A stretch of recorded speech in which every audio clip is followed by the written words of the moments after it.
Hello! কি খবর সবার? আজ আবারও চলে এলাম করতে শেয়ার আমাদের অরুণাচল প্রদেশের ভ্রমণের গল্প।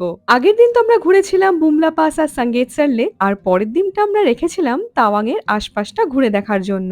সেদিন সবার প্রথম এসেছিলাম তাওয়াং মনেস্ট্রিতে। এটি হলো ভারতের সবচেয়ে বড় এবং এশিয়া মহাদেশের দ্বিতীয় বৃহত্তম বৌদ্ধ বিহার। ভেতরে ঢুকে ক্যামেরাবন্দি করেছিলাম একটা অসাধারণ খুনসুটির মুহূর্ত।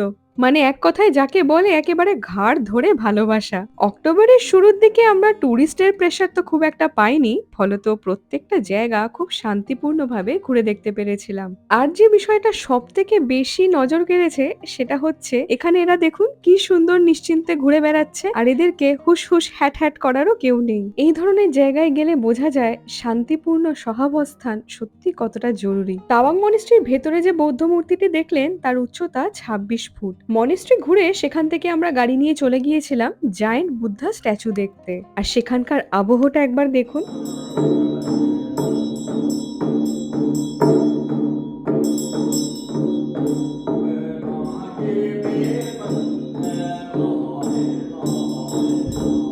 পাহাড়ি নিস্তব্ধতা আর এমন সুন্দর মন্ত্রোচ্চারণ সব মিলিয়ে এই চারপাশটা যেন হয়ে উঠেছিল বড়ই মন্ত্রমুগ্ধকর। আর এখানেই মনেস্ট্রির চাতাল থেকে খুব সুন্দর পাহাড়ের কোলে দেখতে পাবেন তাওয়াং মনেস্ট্রি। আশা করছি মনেস্ট্রির ব্যাপ্তি সম্পর্কে আপনাদের খানিকটা হলেও একটু ধারণা হচ্ছে যে কেন এটি ভারতের বৃহত্তম মনেস্ট্রি। আর এখানে প্রেয়ার ভিলটা কি বিরাট দেখুন। এরপর সেখান থেকে বেরিয়ে আমরা গিয়েছিলাম আমাদের পরবর্তী ডেস্টিনেশন তাওয়াং ওয়ার মেমোরিয়ালে। ১৯৫০-এর দশকে যখন চীনা আগ্রাসন নীতি একেবারে তুঙ্গে এবং এই তাওয়াংয়ের মানুষ একটা সময় নাকি মনে করেছিলেন যে ভারতীয় ইউনিয়নে যোগ দিলে তাদের যে রিলিজিয়াস প্র্যাকটিসেস, যে টিবেটিয়ান রিলিজিয়াস প্র্যাকটিসেস, সেটা হয়তো বন্ধ হয়ে যাবে।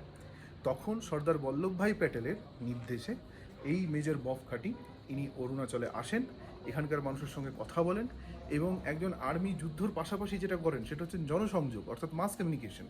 উনি মাস কমিউনিকেট করেন এখানকার মানুষের সঙ্গে এবং তাদেরকে বোঝান যে আপনারা যদি ইন্ডিয়ান ইউনিয়নে যোগ দেন তাতেও আপনাদের রিলিজিয়াস বিলিফে কোনো আঘাত আসবে না, এবং তারপরে এই রাজ্য ভারতের অন্তর্ভুক্ত হয়।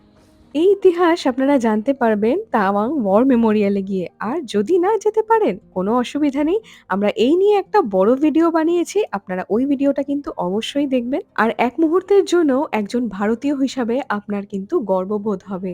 আর সব শেষে এই আমাদের পক্ষীরাজ, আমাদের নীলু মহারাজ, যাকে ছাড়া আমাদের কোনো ট্রিপ কিন্তু এমন সুষ্ঠুভাবে সম্পন্ন হতো না। তাহলে ভিডিওটা কেমন লাগলো কমেন্ট করে ফেলুন দেখি।